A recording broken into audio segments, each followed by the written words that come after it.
Hello everyone, आज हम आपके लिए टॉपिक लेकर आए हैं आइडियलिज्म यानी कि आदर्शवाद। और फिजिकल एजुकेशन में बहुत सारे क्वेश्चंस इससे आते हैं इस टॉपिक से।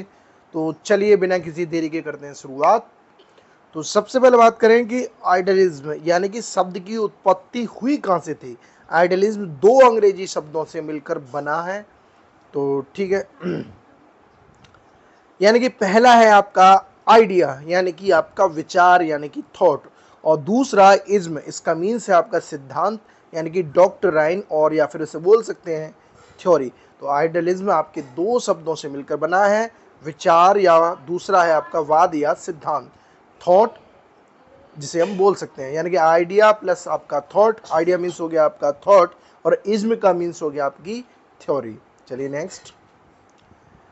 अब इस प्रकार आइडियलिज्म का इसका मीन्स क्या हुआ, इसका हिंदी में मीन्स हुआ विचारवाद यानी कि थ्योरी ऑफ आइडियाज। क्या हुआ, अगर आपको क्वेश्चन आए कि भाई आइडियलिज्म का क्या अर्थ है, तो आइडियलिज्म का अर्थ है थ्योरी ऑफ आइडियाज, यानी आदर्शवाद का अर्थ है विचारों का सिद्धांत। चलिए इसकी मीनिंग भी दे रखिए जी।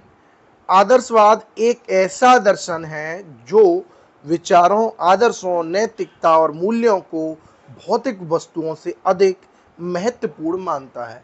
यानी कि आदर्शवाद एक ऐसा फिलॉसफी टाइप में है, दर्शन है जो विचारों को, आदर्शों को, नैतिकताओं को और मूल्यों को, इन चीज़ों को ज़्यादा इम्पोर्टेंस देता है कंपेयर टू जितनी भौतिक फिजिकल वस्तुएं हैं, थिंग हैं, उनसे ज़्यादा ये विचारों को महत्व देता है, आपके आदर्शों को महत्व देता है, नैतिकता को महत्व देता है। चलिए अब इसके अनुसार जो है आध्यात्मिक यानी कि स्पिरिचुअल यानी कि मानसिक, मेंटल सत्ता ही परम सत्य है, अल्टीमेट रियलिटी है। अगर हम आइडियलिज्म के हिसाब से माने तो आध्यात्मिक चीज़ें और आपकी मानसिक चीज़ें ये ही आपकी परम सत्य हैं, अल्टीमेट रियलिटी है। ठीक है, जबकि भौतिक यानी कि जो फिजिकल वर्ल्ड है वो असत्य है या अस्थाई है, दूसरे नंबर पे है। चलिए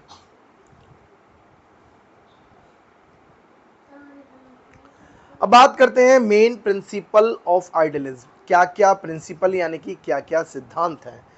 सबसे पहले आदर्शवाद के अनुसार संसार का मूल जो तत्व है वो आपका विचार है, आपके विचार हैं, आपके थॉट हैं, आपके आइडिया हैं, ना कि पदार्थ। ही तो बात की बात है भाई, जो कुछ भी है पहले विचार के रूप में अस्तित्व में आता है। कोई भी चीज़ है तो पहले आपको उसका विचार आएगा। ठीक है, उदाहरण के लिए आप समझिए, बहुत ही बढ़िया उदाहरण दिया है। अगर मकान बनने से पहले भाई, अगर आपको मकान बनवाना है तो पहले उसका आपके माइंड में आइडिया आएगा, तभी तो आप उसको बनाओगे।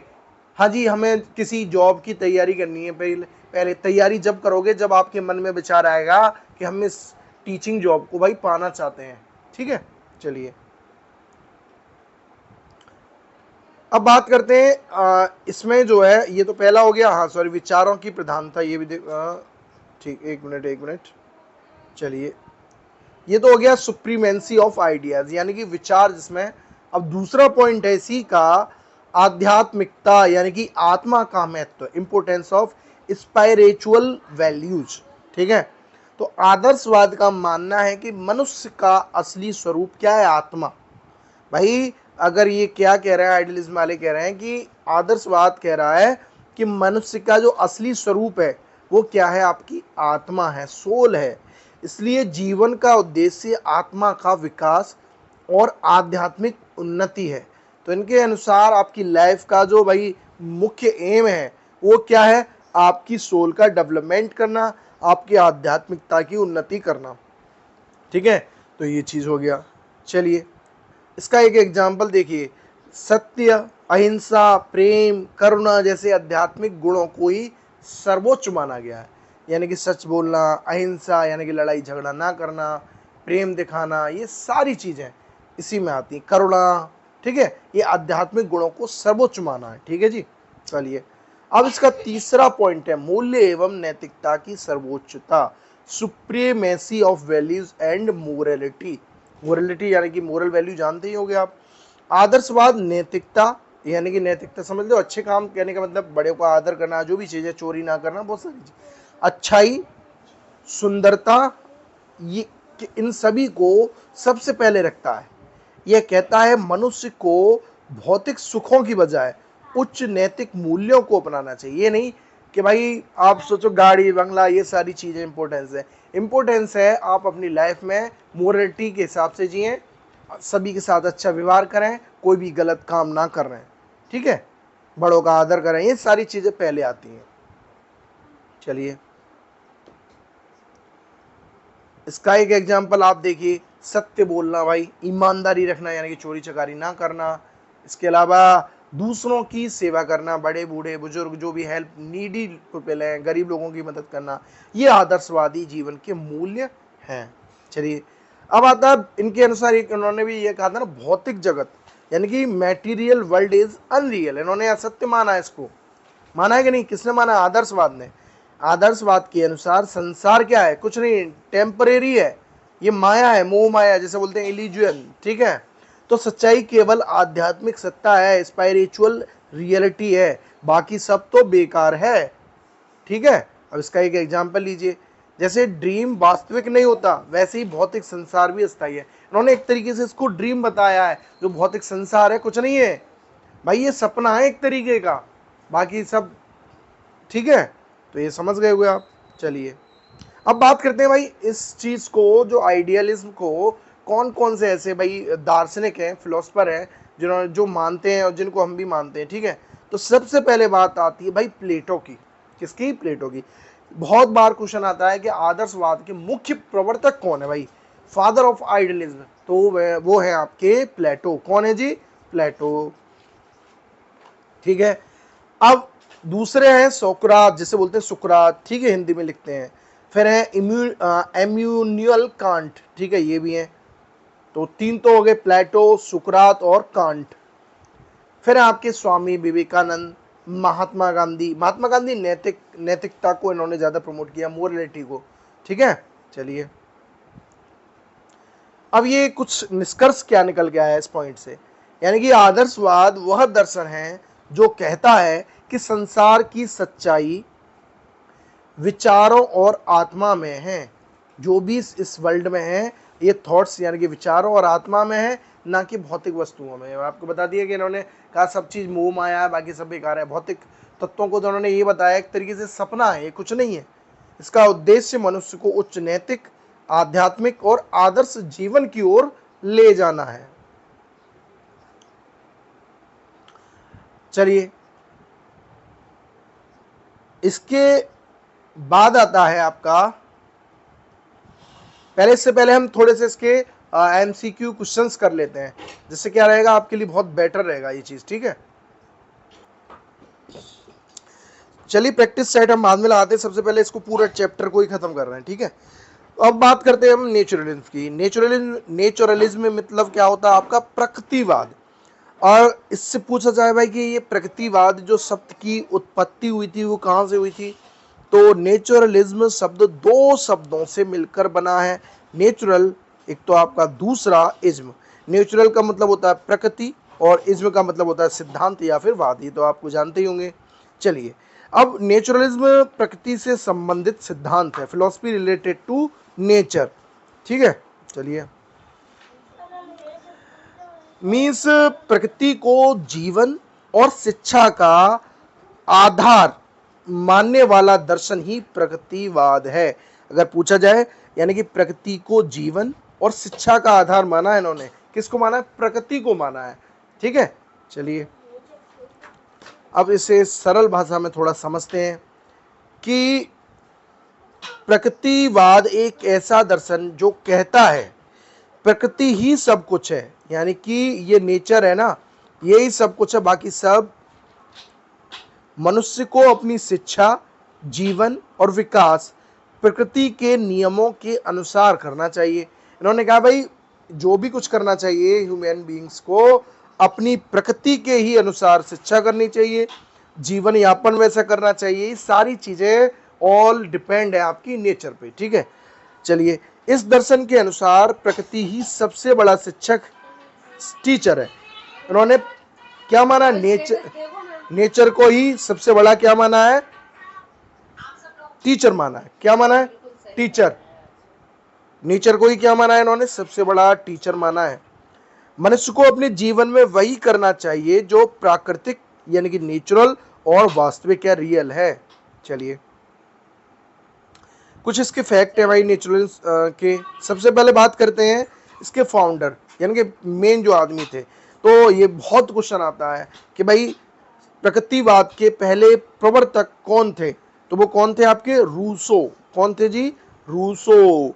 रूसो ने कहा भी था बैक टू नेचर, यानी कि अगर यहाँ ये भी आ सकता है कि प्रकृति की ओर लौटो। किन का विचार था ये लाइन किसने बोली थी? प्रकृति की ओर लौटो। तो ये कहा था आपका रूसो ने। किसने कहा था? रूसो ने। चलिए थोड़ा और समझते हैं इसे। रूसो का मानना था कि प्रकृति को बच्चे को प्रकृति के वातावरण में स्वतंत्र रूप से सीखने देना चाहिए। तो रूसो का मानना था कि भाई अगर बच्चे कुछ भी सीख रहे हैं तो उन्हें स्वतंत्र रूप से सीखने दो, जो नेचर कह रहा है उसी के अकॉर्डिंग। बच्चा पेड़ पौधे, नदी, पहाड़, जानवर को देखकर स्वयं बहुत कुछ सीख सकता है और यही नेचुरल लर्निंग है। इन्होंने क्या इसी को ही नेचुरल लर्निंग माना है। अब आता है अनदर नेम इस। चलिए जी एक मिनट। अब आता है मेटीरियलिज्म, यानी कि हाँ सॉरी इसका ये दूसरा नाम है। किसका नाम है भाई? ये प्रकृतिवाद का दूसरा नाम है मेटेरियलिज्म। ठीक है, मेटेरियलिज्म। इस दर्शन का दूसरा नाम क्या है? भौतिकवाद भी है। किसका? प्रकृतिवाद का। अनदर नेम है ये भाई, याद रख लेना।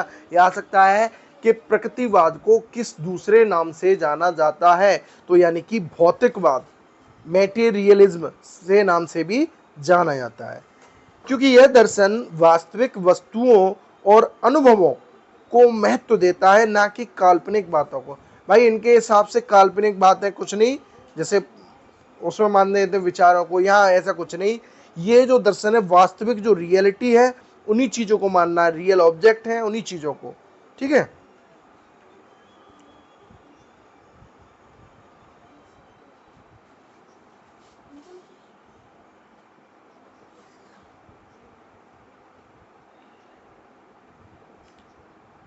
ठीक है। इसके बाद चलिए सबसे बड़ी बात एक और पॉइंट है इसका कि ये सबसे प्राचीन दर्शन है। This is the oldest philosophy. अगर ये भी प्रश्न आ जाए कि भाई सबसे प्राचीन फिलोसफी कौन सी है, तो आपकी नेचुरलिज्म।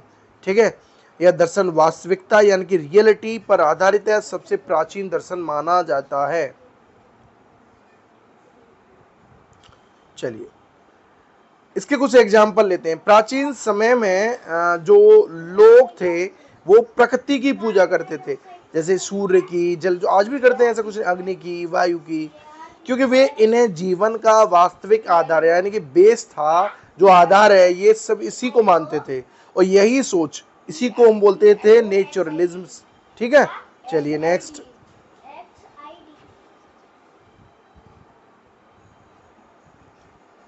अब बात करते हैं इसका मेन लक्ष्य क्या था भाई, मेन उद्देश्य क्या था।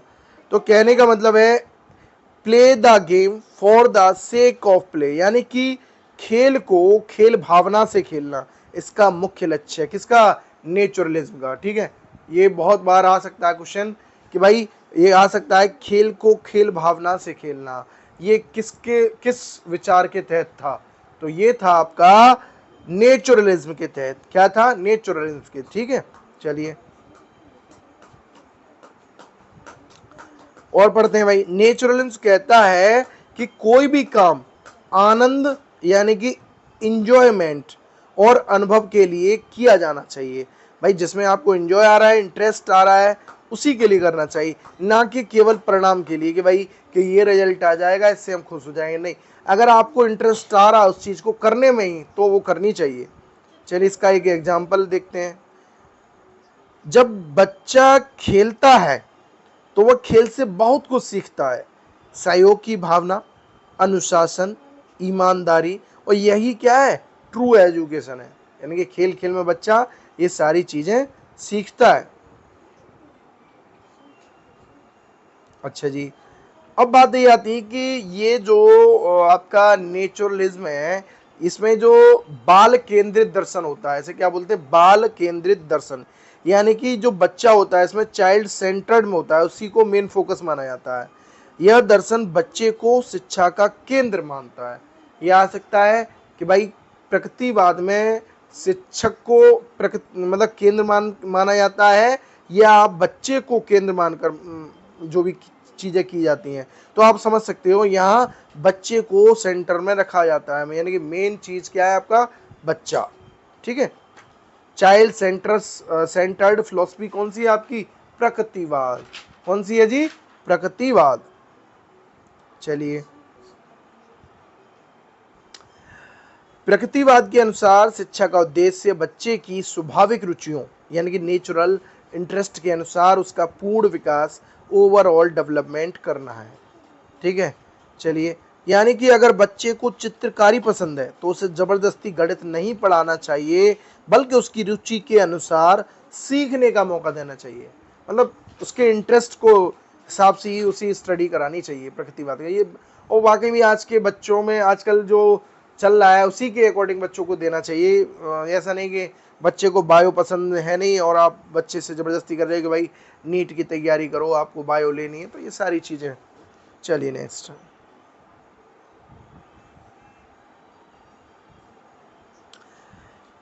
पेड़ के नीचे बैठकर और खेतों, नदियों या पहाड़ों को देखकर सीखना, यही नेचुरल मेथड ऑफ एजुकेशन है।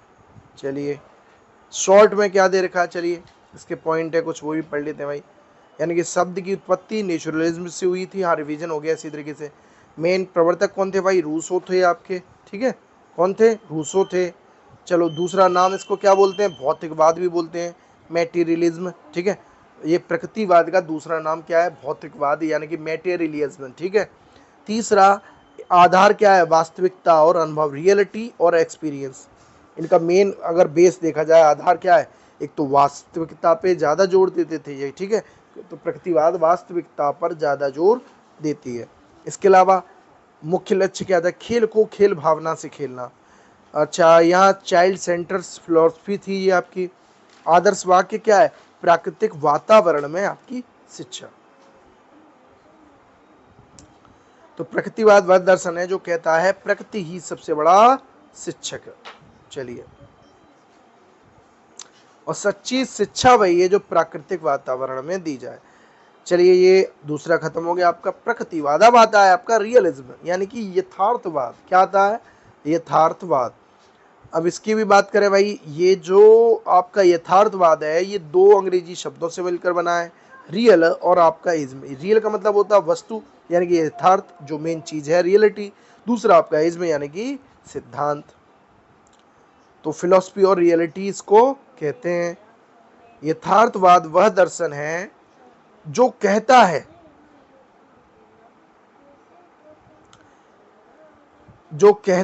कि संसार में जो कुछ हम देख सकते हैं, छू सकते हैं, महसूस कर सकते हैं, वही सच्चाई है। इन्होंने भाई रियलिज्म का मतलब ही हो गया यथार्थवाद। जो सच है वही ठीक है, जो आपके सामने दिखाई दे रहा है वह ठीक है। पीछे क्या हुआ, हमें कैसे के राज हमारा, हमें कुछ नहीं पता। जो भी है वही हमारे लिए सत्य है। संसार में जिसे हम छू सकते हैं, महसूस कर सकते हैं, वही सच्चाई है। ये रियलिज्म आपका कहता है।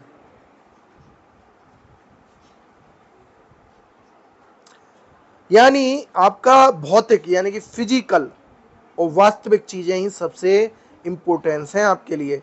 इस विचारधारा में कल्पना, मनोभाव, आदर्श से अधिक वास्तविक वस्तुएं महत्व रखती हैं, यानी कि रियल ऑब्जेक्ट ज्यादा इंपॉर्टेंस है आपके लिए।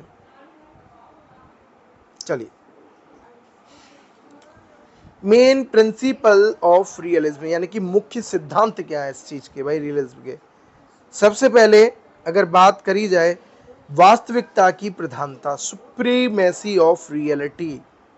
ये क्या कह रहा है कि यथार्थवाद का मानना है कि वास्तविक वस्तुएं और घटनाएं ही सत्य हैं।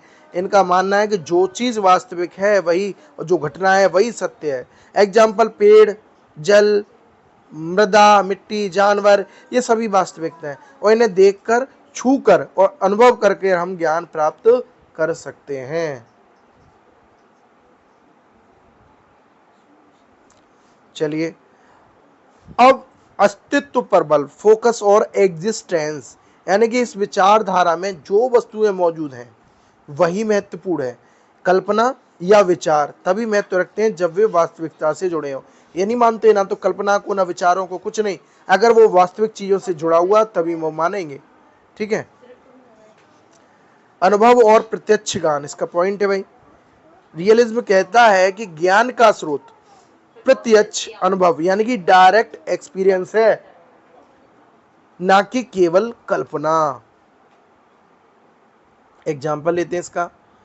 तो एग्जाम्पल कहता है कि अगर आप पानी को छूते हैं या महसूस करते हैं तो उसका रंग देखते हैं, तभी आप उसे कहते हैं कि यही यथार्थवादी दृष्टिकोण है, यही आपका रियलिज्म है। चलिए नेक्स्ट। अब इसका क्या कंक्लूजन निकला ये देखते हैं भाई। तो यथार्थवाद यह सिखाता है कि भाई मनुष्य को वास्तविक भौतिक वस्तुओं को ही सीखने और अनुभव करने का आधार मानना चाहिए। तो ये आपका इस तरीके से रियलिज्म हो गया फिनिश। और आप आता है प्रैग्मेटिज्म यानी कि प्रयोगवाद। क्या आता है? प्रयोगवाद। चलिए, इस शब्द की जो उत्पत्ति हुई थी प्रैग्मेटिज्म, ये ग्रीक भाषा के दो शब्दों से मिलकर बना है।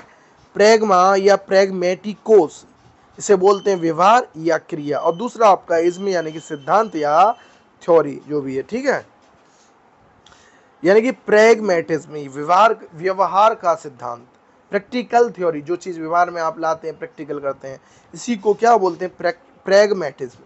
यानी जो सिद्धांत व्यवहार अनुभव से सिद्ध होता है वो क्या है आपका भाई? वही प्रयोगवाद है। चलिए सिंपल भाषा में भी देखते हैं भाई।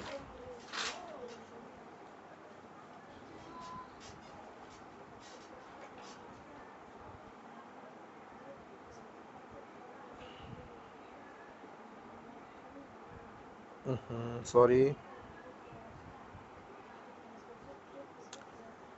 यानी कि प्रैग्मेटिज्म वह दर्शन है जो कहता है सत्य और ज्ञान का मूल्य केवल उसके व्यवहारिक परिणाम यानी कि प्रैक्टिकल रिजल्ट से ही मापा जा सकता है। उन्होंने सत्य और ज्ञान का जो भी मूल्य माना है ये उसके प्रैक्टिकल रिजल्ट से ही उसको नापेंगे, ऐसा कुछ नहीं कि क्या हुआ क्या नहीं।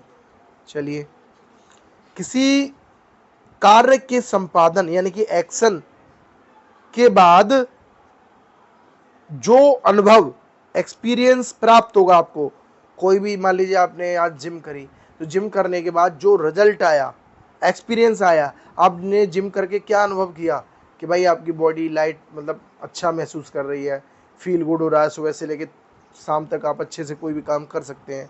तो ये किससे आया? आपके अनुभव से, आपके व्यवहार से, जिससे मनुष्य के व्यवहार में क्या आ गया? परिवर्तन आता है। वही क्या है? प्रैग्मेटिज्म है। मुख्य सिद्धांत के बारे में पढ़ते हैं भाई, इसके बारे में। तो सबसे पहले अनुभव और प्रयोग यानी कि एक्सपीरियंस एंड आपका प्रैक्टिकल। ज्ञान केवल विचार या कल्पना से नहीं बल्कि अनुभव और प्रयोग से ही आता है। अगर आपको कहीं से ज्ञान आ रहा है तो एक ऐसा कहने कि विचार आ गया उसी से ज्ञान आ गया, ऐसा तो कुछ नहीं, या हमने सोच लिया भाई, कल्पना कर ली, ऐसा नहीं। तो ये चीज का आएगा जब चीज कोई आप करोगे, अनुभव करोगे, तभी तो आएगा ये सारी चीजें। यदि आप कोई खेल का अभ्यास करते हैं तो हर बार अभ्यास के बाद आपका प्रदर्शन क्या होगा भाई?